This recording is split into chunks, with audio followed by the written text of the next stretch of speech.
dove il mare luccica e tira forte il vento, su una vecchia terrazza davanti l'UFO di Sorrento. Un uomo abbraccia una ragazza dopo che aveva pianto, poi si schiarisce la voce, a ricomincia il canto.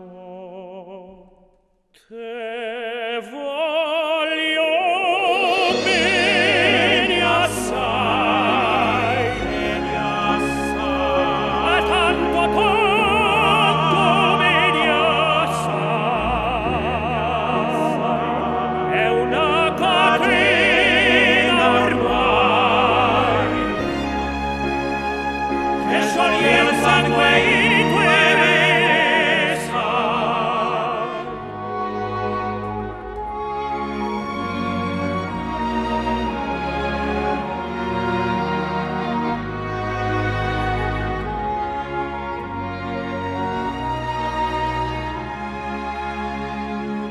Guarda negli occhi la ragazza, quegli occhi verdi come il mare. Poi all'improvviso uscì una lacrima e lui credette di affogare.